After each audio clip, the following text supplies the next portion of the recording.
Graça e paz a todos, bom dia. É um prazer muito grande estar aqui na casa do Senhor, ministrando a palavra e sendo ministrado por Deus também, né? Eu creio que toda vez que nós ministramos, também somos ministrados. O tema hoje da pregação, da palavra, é ser a possibilidade na minha geração. Então, eu acho que nós estamos vivendo aí um ambiente bastante conturbado, não é? 2020 foi um ano muito difícil, de altos e baixos, de muitas incertezas. E 2021 está aí. O que Deus espera de nós, igreja?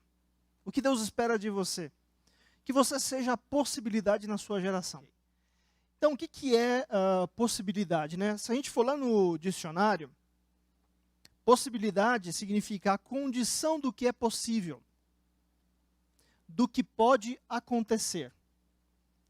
Esse é o significado da palavra possibilidade. Mas tem alguns sinônimos, ou seja, palavras com o mesmo sentido, para possibilidade. A primeira delas é chance. Possibilidade pode ser uma chance. Ou seja, aquilo que é possível. Pode ser uma perspectiva. Né? Então, possibilidade pode ser uma perspectiva de algo. Pode ser a viabilidade de algo que pode ser viável.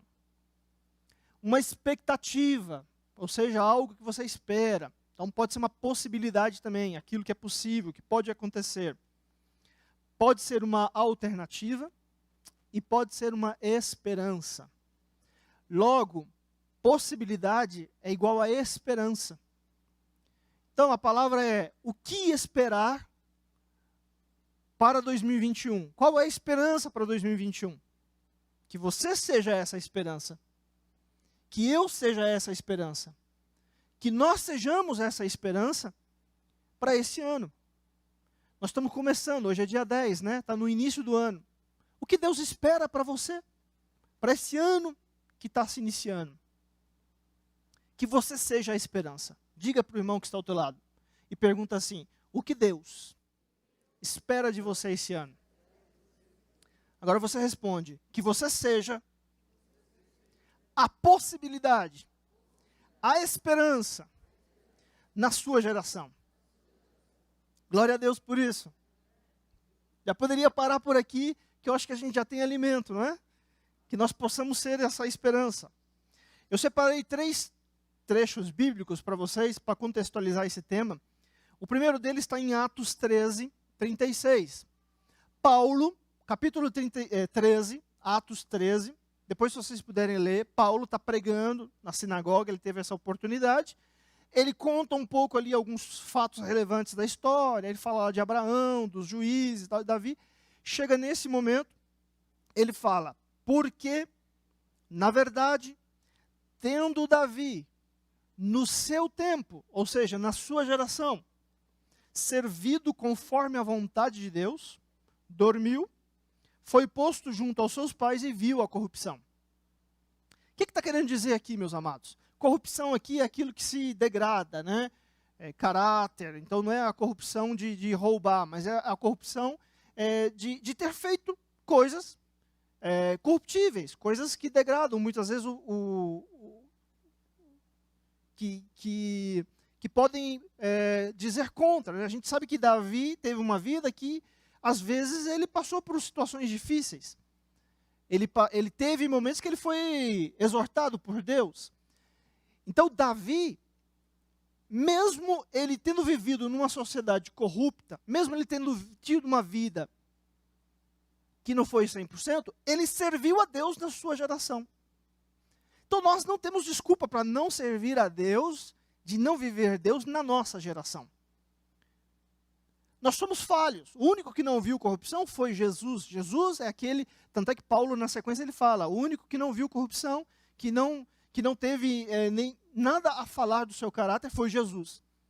Eu e você temos as nossas falhas, mas isso não nos impede de servir a Deus na nossa geração. Isso não impede você de caminhar com Deus na sua geração. Não é as minhas falhas que vai me impedir, mas é a minha vontade de servir a Deus. O próximo versículo que eu separei para vocês está em Salmo 100. geração contará a sua grandiosidade. Contará a outra geração a tua grandiosidade, os teus feitos. Eles anunciarão os teus atos poderosos. Ou seja, é responsabilidade da nossa geração, sua e minha, de contar os feitos de Deus. A geração que está aí, os nossos filhos, os nossos adolescentes que estão aí. É minha responsabilidade, é sua responsabilidade. A nossa geração tem essa responsabilidade. E é assim que a palavra de Deus se mantém viva. Geração após geração. Porque nós vamos perpetuando, nós vamos anunciando a graça de Deus, o favor de Deus, a bênção de Deus. Vamos passar por situações difíceis? Sim, mas vamos ficar de pé e vamos continuar anunciando e vamos ver a vitória. Amém? Então é nossa responsabilidade. E depois, o Mateus, o próximo versículo que eu separei, Mateus 11, de 16 a 17, diz o seguinte: ao que posso comparar essa geração? É uma pergunta que Jesus fez. Só para contextualizar vocês. João Batista estava preso, estava em cárcere, Jesus Cristo fazendo maravilhas, fazendo sinais. Aí ele pede para os seus amigos irem perguntar a Jesus se ele era o Cristo que havia de esperar. E Jesus Cristo vai e fala, e no momento, Jesus Cristo vai e diz o seguinte: ao que posso comparar essa geração? Jesus falando. São como crianças que ficam sentadas nas praças e gritam umas às outras. Olha Jesus falando. Ao contrário deles estarem se preocupando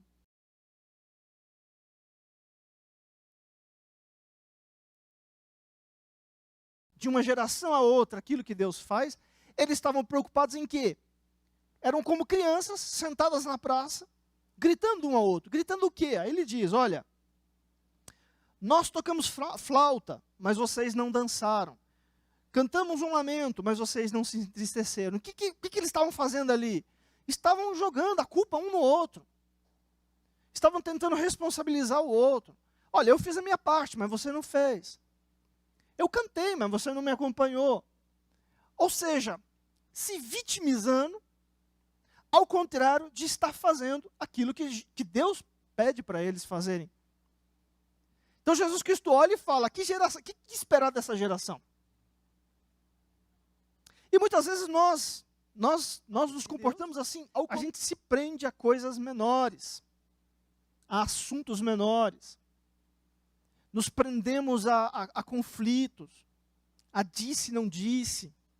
E Jesus está nos exortando aqui. O que esperar dessa geração? Jesus espera mais de mim e de você. E não como uma criança numa praça, gritando uma para a outra. Aí eu vou agora abrir um parênteses e vou trazer um pouco aqui para vocês o que se passa com a nossa geração. Pode passar o próximo. A nossa geração ela é marcada pela mudança. Nunca uma geração em toda a história viveu tantas mudanças como a nossa. E tão rápidas. Aí a pergunta pode ser,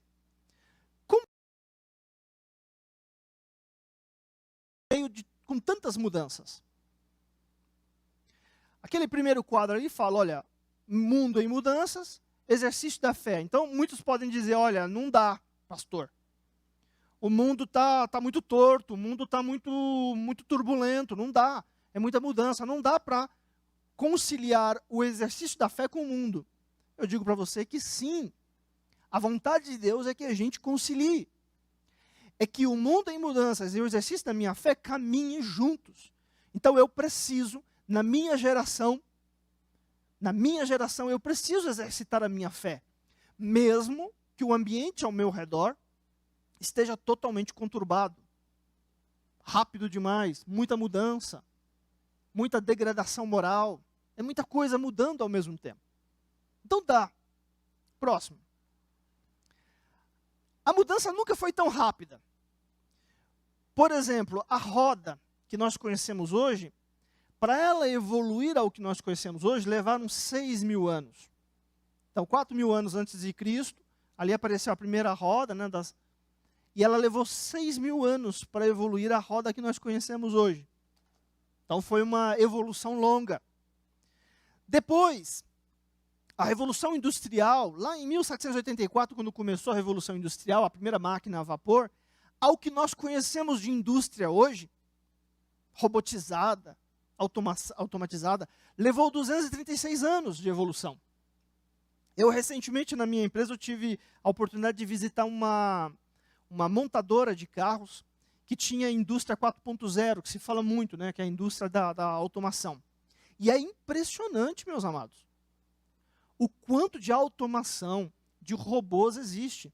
Para vocês terem uma ideia, normalmente numa linha de produção, a linha de produção foi feita para montar um carro, um veículo.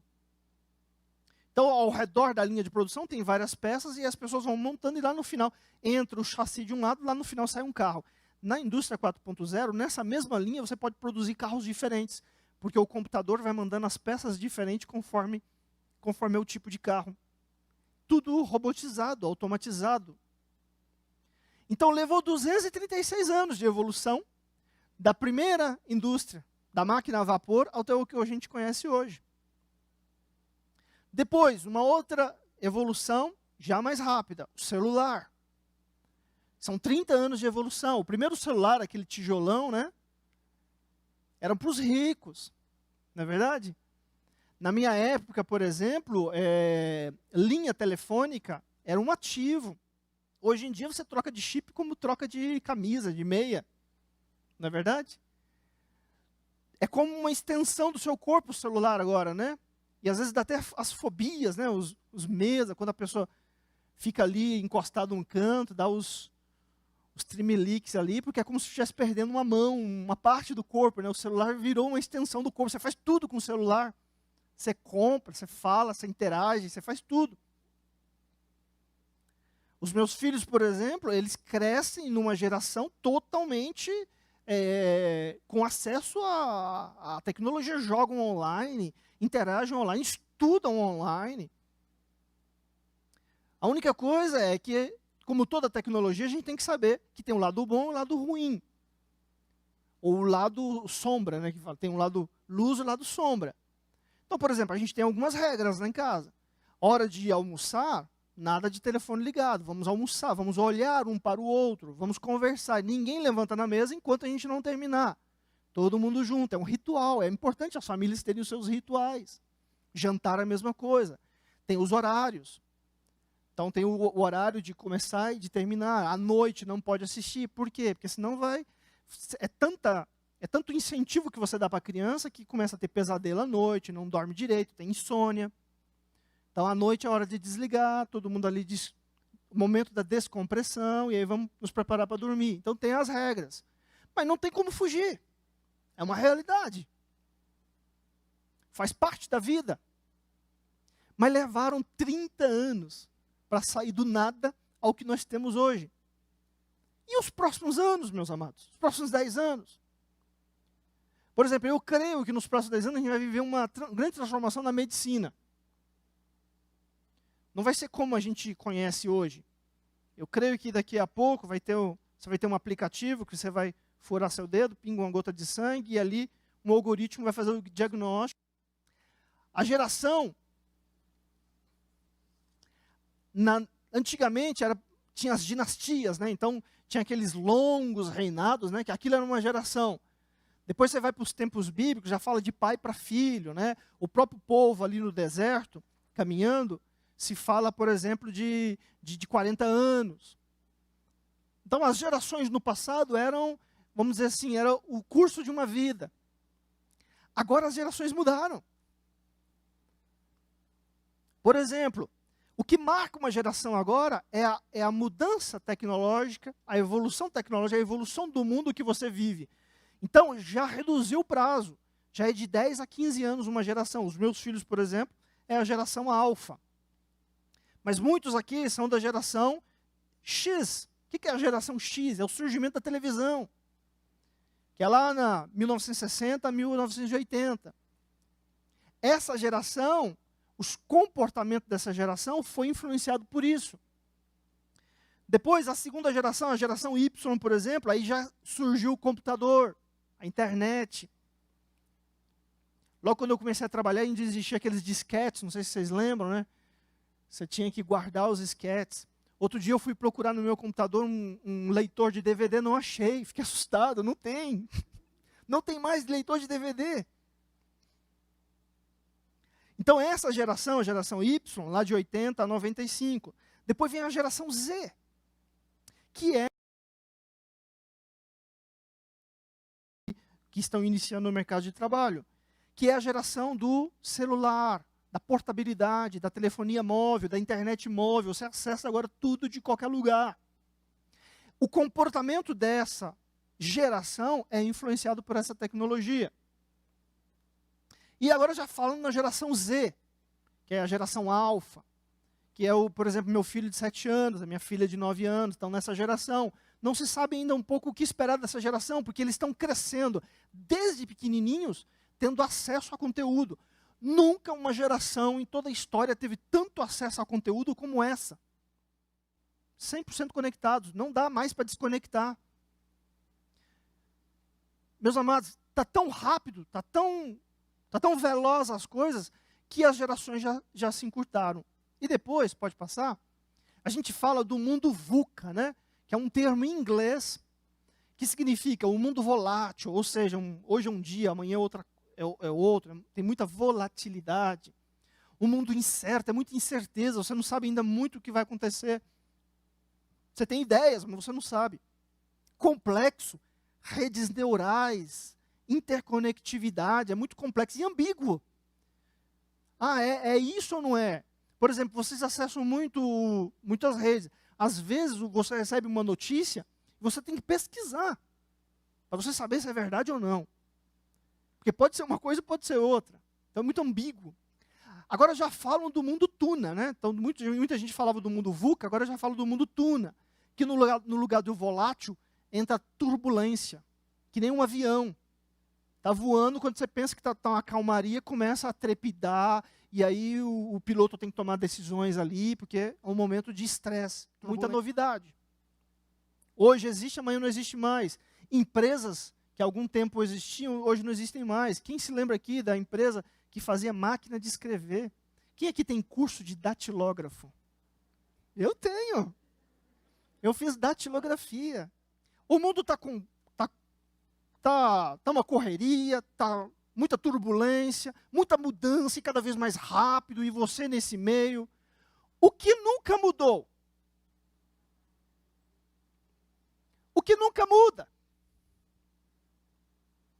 Deus nunca muda. Eu venho aqui te trazer uma boa nova. Deus não mudou.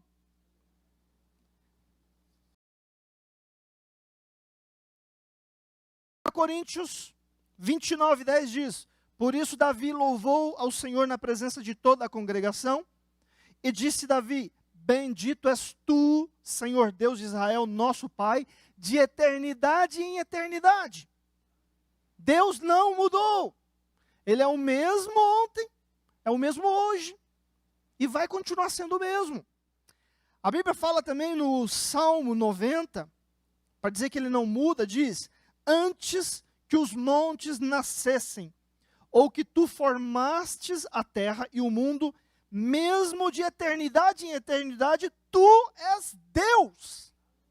Aleluia. Tu és Deus. O mundo está um pandemônio, está uma loucura, mas Ele é Deus e continua sendo Deus. Ele é o mesmo em todas as épocas. Olha só, Hebreus hoje será o mesmo eternamente. Ele não muda. Em Tiago 1,17, fala sobre o seu caráter moral. Não é que Deus não muda, mas que Deus nem varia. Ele não se altera em nada, porque Ele é o mesmo. Se você conhecer Ele, você vai perceber que Ele é o mesmo. Em toda a história Ele foi o mesmo, e Ele é o mesmo hoje, Ele vai ser o mesmo amanhã. O seu caráter não se altera. Deus não pode se contrariar, não pode negar a si mesmo. Se ele falou, vai acontecer. Se ele disse, se ele prometeu, vai acontecer, porque ele não pode negar a si mesmo. Ele é fiel. O problema é que nós variamos, nós mudamos, nós somos infiéis. Não esperamos o tempo de Deus. Deus não muda. A vida eterna não muda. Sabe uma outra coisa que também não muda, meus amados? O padrão de Deus, o próximo, o padrão de Deus para a família também não mudou. Colossenses 3, 18 a 21, diz assim: vós mulheres, estejais sujeitas aos vossos próprios maridos, como convém no Senhor. Vós maridos, amai as vossas mulheres, não vos irriteis contra elas. Vós, filhos, obedecei em tudo a vossos pais, porque isto é agradável ao Senhor. Vós, pais, não irriteis a vossos filhos, para que não percam o ânimo. O padrão de Deus para a família não mudou. A esposa tem uma missão. Estar sujeita, ser submissa é estar debaixo de uma missão. A Bíblia diz que todos nós somos submissos uns aos outros e submissos a Cristo. Então todos nós estamos debaixo dessa missão. Que missão é essa? Querer o melhor para o próximo. Então, a esposa é o quê? Querer o melhor para o marido. Está debaixo dessa missão. O marido, a Bíblia diz amar a esposa. Em outro trecho bíblico fala amar a esposa como Cristo amou a igreja. Aí eu pergunto aos homens, como é que Cristo amou a igreja? Deu a vida por ela. Então é nosso papel de homem dar a vida pela nossa esposa. E diz mais, e não vos irriteis contra elas. Ou seja, precisamos buscar a harmonia no nosso lar. Estar bem. Às vezes eu me impressiono, porque no namoro, meus amados, é tudo uma bênção, né? E você tem o tempo de conhecer, né? Minha florzinha, meu amorzinho. Os bichos são tudo em diminutivo, né? Depois que casa, meus amados, muda. Mas não devia mudar. A convivência tem os seus desafios. Mas nós devemos manter a premissa de Deus, o padrão de Deus para a família. Se você amou, se você cortejou a sua esposa, se você flertou a sua esposa, se você teve o cuidado de conquistá-la, faça isso no teu casamento inteiro. E vai ser uma bênção para você, na tua casa. Tem uma semana lá em casa que eu falo que é a semana da leoa, né? Então eu tento não cutucar a leoa nessa semana. Então, e me faz bem para ela, faz bem para toda a família. Então, todos nós temos que aprender a viver. Esse é o padrão de Deus. Se você ama a sua esposa, se você é zeloso com a sua esposa, esse é o papel do marido, esse é o papel do homem dentro da casa. Esse é o padrão de Deus para a família. Agora, filhos, então jovens que estão aqui, adolescentes que estão aqui, qual é o padrão de Deus para os filhos? Que os filhos sejam obedientes aos pais. Meus amados, meu pai e minha mãe são muito simples. Meu pai é pedreiro, teve estudo até o 4º ano. Então ele não teve condições de ter o estudo, por exemplo, que eu tive. Ele batalhou muito para me dar estudo. Mas ele não teve a oportunidade de ter o estudo que eu tive. Mas ele tinha a sabedoria da vida. E quando eu era mais adolescente, mais jovem, mesmo eu pensando o contrário do meu pai, se o meu pai falava, eu obedecia. E Deus me abençoou. Se você obedecer, filho, se você obedecer teu pai, Deus vai te abençoar. Se ele estiver errado, Deus vai intervir, Deus vai iluminar ele, mas você não vai estar errado. Deus só vai te abençoar, só vai acrescentar na tua vida. A obediência só vai trazer coisas boas para a tua vida. E mais tarde, quando você for um pai de família, você vai poder tomar as suas próprias decisões. Você vai ter um momento de tomar as suas decisões. Mas enquanto você está sujeito ao teu pai, seja obediente, porque Deus vai estar na tua vida em tudo. Eu creio muito nessa palavra, jovem, adolescente. Não ache teu pai um careta, tua mãe uma careta. Olhe para ele como a sabedoria da vida, como quem viveu muito e está ali querendo o teu melhor. Obedeça e você vai ver que Deus vai te abençoar. Amém? Agora os pais. A Bíblia fala que os pais têm que ser diligentes. Ele fala aqui, né, ó, vós pais não irriteis a vossos filhos, para que não percam o ânimo. Agora é o momento dos jovens, né, falar, agora chegou a vez dos pais, né? O que é irritar um filho? É você fazer uma coisa, você falar uma coisa e fazer outra. Isso irrita um filho. Porque ele tá mirando, ele está olhando o teu exemplo. E ele está olhando o que você está fazendo, e não o que você está dizendo. Aí você fala uma coisa e faz outra. Isso irrita. O que mais irrita um filho? Há pais que humilham os filhos, por exemplo. Comparam. Por exemplo, eu tenho 3 filhos. Rebeca, o Raquel e o Tiago. Se eu ficar comparando eles, é injusto. Porque cada um é um ser humano maravilhoso na sua essência. A Rebeca tem a sua característica. Ela gosta de estudar, intelectual, ela tem o ritmo dela. A Raquel é toda alegre. Ela tem o ritmo dela, canta tomando banho. Os vizinhos amam quando a Raquel está tomando banho. A cantoria, né, alegra. O Tiago tem as suas características também. Super esperto, ágil. Cada um na sua essência. Agora, se eu ficar comparando, primeiro eu vou diminuir a qualidade deles. Porque no lugar de eu ressaltar o que cada um faz de bom, eu fico me apegando ao que cada um faz de ruim. Eu falo muito isso para os homens aqui na mentoria. Passe a maior parte do teu tempo ensinando o teu filho a fazer a coisa certa, do que ficar corrigindo o erro. Se você está a maior parte do teu tempo corrigindo o erro, tem alguma coisa errada. Então gaste tempo, tenha tempo para eles. E não é uma desculpa, meus amados. Ah, eu não tenho tempo, eu trabalho muito. Não tenha essa desculpa. Nós, pais, precisamos encontrar o tempo para os nossos filhos. Ah, não dá, durante o dia é corrida, eu chego à noite e já está dormindo, não tem problema, você vai ter o tempo de estar com eles. Separa esse tempo para eles. Um tempo de qualidade com eles. Porque se você não tiver tempo para eles, isso também vai irritar eles. Olha que interessante o texto bíblico. Muita gente lê e fala, o que é irritar os filhos? Irritar o filho é isso. É desanimar ele. Nós estamos aqui para animar os nossos filhos.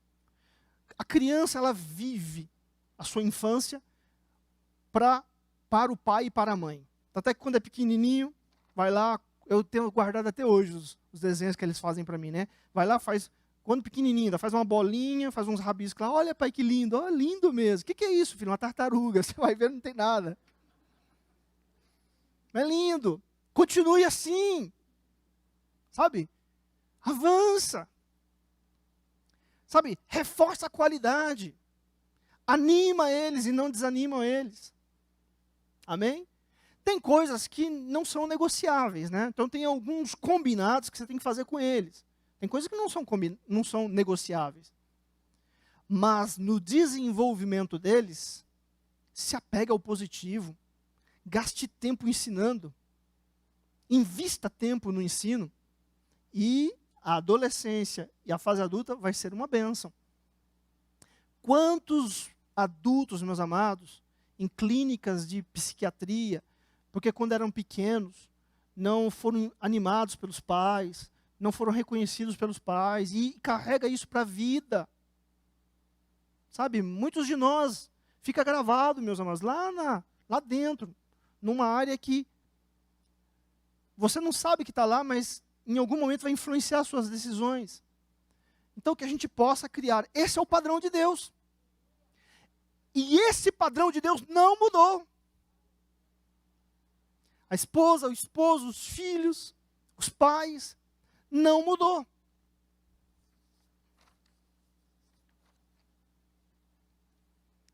O que eu queria trazer para vocês aqui? A Bíblia está dizendo aqui para a gente que esse é o ano de você ser a esperança na tua geração. De você fazer a diferença na tua geração. O mundo está totalmente conturbado por aí, mas você pode ser a luz que o mundo precisa. Então seja a luz, seja a esperança nesse mundo. A Bíblia fala, ó, vocês são a luz, não se pode esconder uma cidade atrás de um monte, não se pode esconder uma luz. Apareça. Compartilhe essa palavra. Compartilhe esse ensino. Diga aos outros o quão Deus é bom na tua vida. Diga aos outros o quanto Deus tem atuado a teu favor. Seja luz, mas não seja aquela pessoa carrancuda que ninguém quer falar. Não seja aquela pessoa que vive reclamando da vida. Que ninguém quer ficar perto dessas pessoas. Aí você vai tentar falar, você não vai ter credibilidade. Agora, se você está passando pela luta, pela adversidade, você está feliz com o Senhor, e você está falando do Senhor, a pessoa vai olhar para você de forma diferente, e você vai ser luz nas trevas. Eu me lembro até hoje, meus amados, quando a minha filha do meio teve câncer, ela ficou 4 meses numa UTI. E teve um dia que eu peguei o elevador e fui visitá-la. Estava indo em direção à UTI neonatal. E eu estava todo feliz aquele dia, porque eu ia ver minha filha. E você podia ver no meu rosto, sabe? O brilho nos olhos. Eu estava radiante, eu estava feliz ali no elevador. E entrou uma senhora, chorando, abatida. Aí pediu para mim colocar o andar, eu coloquei o andar para ela. Aí ela falou, você está indo... Aí a gente estava indo para o mesmo lugar, né? Ah, você está indo no mesmo lugar? Estou indo no mesmo lugar. Ah, o que aconteceu? Que a minha... Aí eu perguntei para ela, o que aconteceu com você? A minha netinha está lá, pegou uma icterícia, e essa icterícia evoluiu, e está lá, tadinha, sofrendo. E a mulher abatida. E você? Eu falei, minha filha está com câncer, mas estou indo lá vê-la. E radiante. Ela falou, mas você está assim? Eu falei, é Jesus, né? É a minha esperança. Eu tenho certeza que ela vai sair dessa, porque Jesus está na causa. Aí ela começou a chorar e falou assim, eu precisava dessa fé, eu queria essa fé. E aí ela ficou envergonhada. E às vezes a gente fica envergonhado porque os nossos problemas, às vezes a gente pinta eles como um monstro, quando na verdade existem outros problemas maiores. Mas se você tiver a posição, a postura de estar bem com Deus o tempo todo, pode vir as trevas que for sobre a tua vida.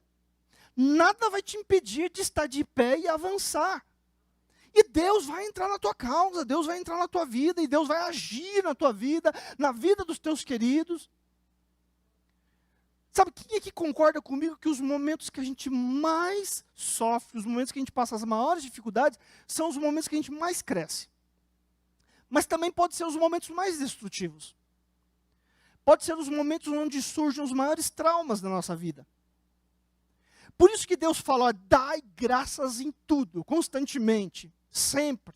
Não importa a situação, não importa o momento. Sempre dá graças a Deus. Porque é assim que a gente vai se motivar. Uma das primeiras aulas que a gente aprende na faculdade, quando entra o capítulo RH, é que ninguém motiva ninguém. Eu fiz administração de faculdade, depois eu fiz outros cursos. Primeira aula, o professor chegou na sala e falou, olha, eu quero dizer para vocês, quero fazer uma pergunta para vocês. Como é que a gente pode motivar as pessoas? Aí todo mundo lá, reuniu em grupo. Podemos motivar as pessoas assim, assim, assado. Aí no final ele veio com a resposta. Está todo mundo errado. Ninguém motiva ninguém. Porque a motivação, ela vem de dentro. É você que tem que ter a motivação. É você que tem que ter a certeza. É você que tem que ter a convicção. Para que essa motivação gere em você um estado de espírito diferente. E você esteja feliz na situação, porque dentro de vocês está apaziguado, dentro de você é a paz. A paz que excede todo o entendimento, como diz a Bíblia, só vem de Jesus. Então quando Jesus está dentro de você, essa paz que excede todo o entendimento, te dá uma tranquilidade, você sabe que Deus vai agir, você levanta a tua cabeça e você segue em nome de Jesus. Agora, quando você não tem isso dentro de você, tudo se torna trevas. E aí você não vive essa luz de Deus. Então seja a luz de Deus. Segundo, seja a oportunidade de Deus. Lá em Pentecostes ele fala, né? lá em Atos 2,6, né? E quando aquele som ocorreu, ajuntou-se uma multidão, estava confusa, porque cada um os ouvia falar na sua própria língua. Ou seja, ali naquele momento houve uma separação e eles começaram a ouvir. Eu trabalho num âmbito mais executivo, eu tenho mais facilidade de falar a língua dos executivos. Então eu posso ser a oportunidade para eles. Porque quando eu falar com eles, eu vou ter legitimidade, e eles vão se reconhecer em mim. Um pedreiro, ele fala a língua dos pedreiros. Então, se o pedreiro falar de Deus, eles vão falar da mesma língua. O engenheiro tem todo um jeito de falar. Então, quando o engenheiro conhece a língua dos engenheiros, então ele tem mais facilidade de falar a língua dos engenheiros. Então, ele pode ser a oportunidade para um colega engenheiro. Eu sou muito racional, então eu tento encontrar racionalidade em tudo. Então, quando eu encontro pessoas mais racionais, como eu já encontrei dentro de mim os parâmetros de racionalidade, é muito mais fácil eu falar com eles. Eu converso a língua deles. Seja a oportunidade. Você é um vendedor. Você conhece a língua dos vendedores. Fale na mesma língua com eles. O que não dá é... Eu, por exemplo, vou conseguir evangelizar um advogado, um médico? Talvez não, porque eu não falo a língua deles, mas um médico, um advogado consegue. Então, seja a oportunidade no teu trabalho. De novo, a palavra para esse ano é ser a possibilidade na minha geração. Então, ao contrário de a gente ficar olhando para o que está acontecendo de turbulência ao redor, vamos trazer para o mundo um pouco de luz, vamos trazer uma palavra de esperança. Mas essa palavra de esperança tem que estar em você primeiro. Ela tem que brotar no teu coração primeiro. Você tem que estar alegre com Deus primeiro. Você tem que estar contente com Deus primeiro. Para que essa luz extrapole você, invada a tua família, os teus queridos e traga esperança para esse mundo. Deus não permite nada por acaso, meus amados. Ele está permitindo toda essa turbulência para que a luz, a esperança venha. Seja essa oportunidade, seja essa possibilidade. Amém? Certa vez eu tive a oportunidade na minha empresa de aprender 2 idiomas. Então, lá atrás, eu fui responsável por importações, então eu acabei falando inglês durante muito tempo. Aí, falei bem, mas depois eu mudei de atividade lá e eu tive que aprender o francês. É uma empresa francesa, uma multinacional francesa, tive que aprender o francês. Porque na minha atividade eu tinha que fazer relatórios para eles, toda semana eu tinha que ligar, reportando os resultados, reportando como é que estava. Então eu tive que me especializar. E eu me aprofundei tanto no francês, que o inglês acabou ficando de lado. E o francês tomou o lugar. Aí, recentemente, a empresa mudou a forma de atuar, porque é uma empresa global, estabeleceu o inglês como língua oficial, então todo mundo teve que voltar para o inglês. Aí eu senti necessidade de treinar um pouco mais, né? Porque se você não treina, ele fica no lugar da tua memória que você precisa trazer, né, para a memória recente. Eu me assustei com a facilidade de encontrar cursos online gratuitos, aplicativos, que você fala e ele diz se você falou certo. Ele fala, você escuta e você repete, gratuitos. Então não tem motivo, não tem desculpa. Tem que estar dentro de mim a vontade de querer mudar, a vontade de querer evoluir. Os meios estão aí. Cursos online, de vários tipos, de várias especialidades, tudo gratuito. Às vezes até do próprio governo. Apostilas e apostilas. Está tudo lá. Está tudo lá. Mas tem pessoas que preferem se vitimizar, buscar desculpas, a não querer mudar. Então isso precisa nascer dentro de vocês. Essa mudança precisa está dentro de você. Eu quero, aí vai atrás, encontra tempo, encontra motivação. Você, não ninguém. Você encontra o tempo e a motivação. Não há mais desculpas, meus amados.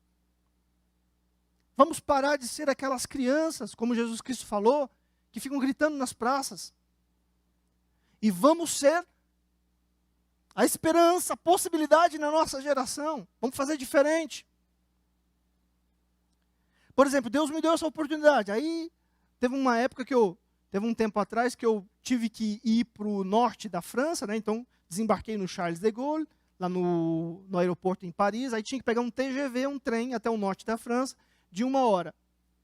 Aí eu peguei e entrei no vagão, o vagão vazio, só que você tem que sentar no lugar que está marcado. E do lado de mim uma senhorinha. Aí eu comecei a olhar as fotos dos meus filhos, ela olhou e falou, olha sua família, eu falei, minha família e tal. E ali comecei a conversar com ela e falei de Deus. E ali a gente conversou. Deus me deu uma oportunidade naquele momento.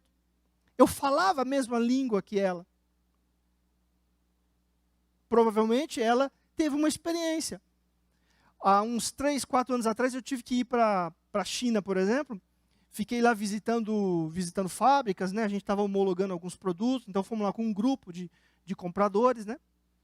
E eu tive a oportunidade de um chinês lá, por exemplo, de ficar um tempo com ele, e como eu falava a mesma língua, mas não só no sentido da língua, mas a profissão, o ambiente, tudo colaborava para eu tinha credibilidade de falar de Deus para ele numa nação que não se fala. Então, seja a oportunidade de Deus onde você passar. Seja a luz de Deus por onde quer que você passe. Mas para isso, dentro de você, você tem que estar feliz.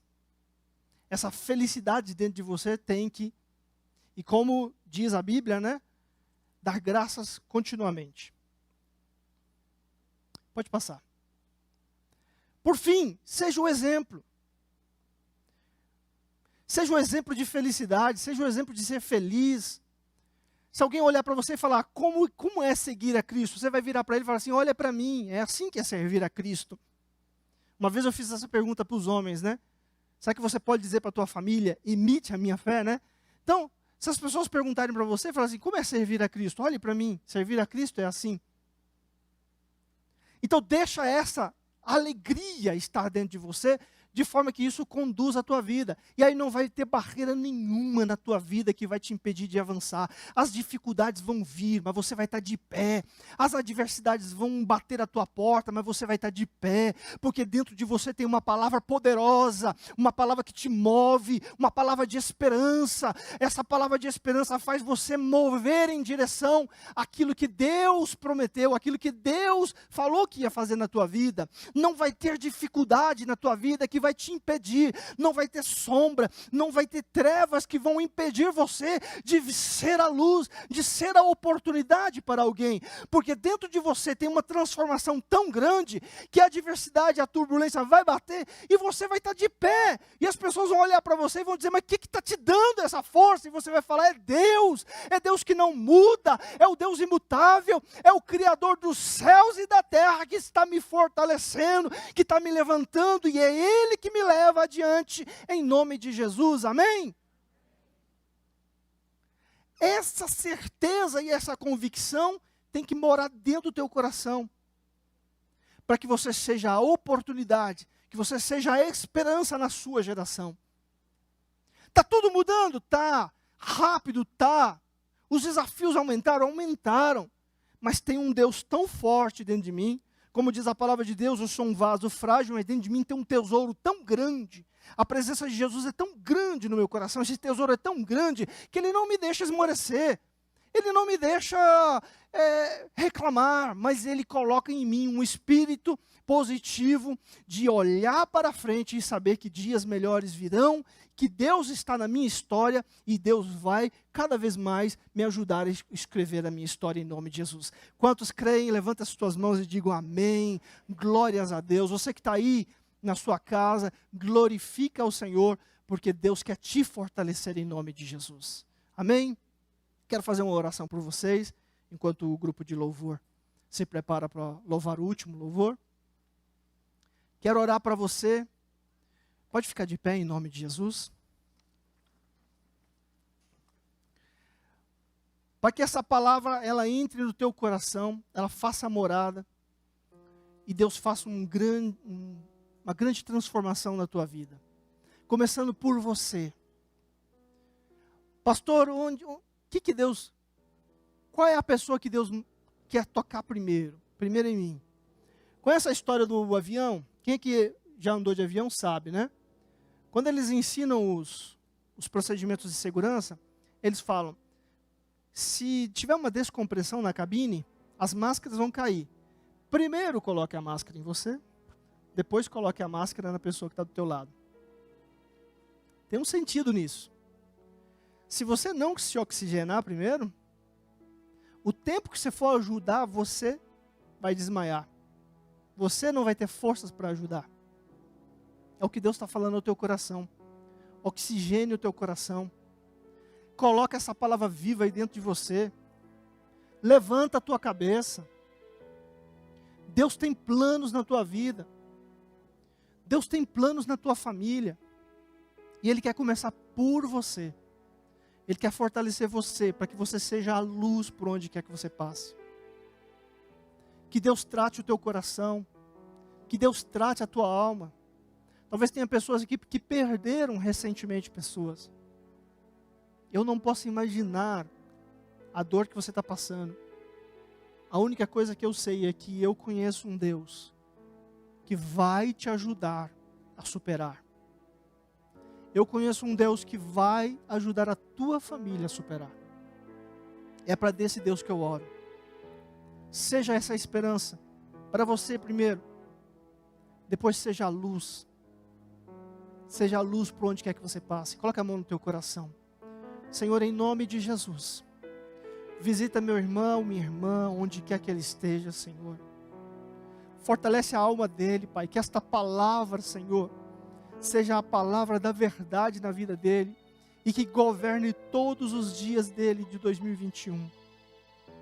Que o Senhor possa fortalecê-lo, aprumar os seus pés, fortalecer o teu coração, renovar os seus votos, fortalecer a tua família, Senhor, em nome de Jesus.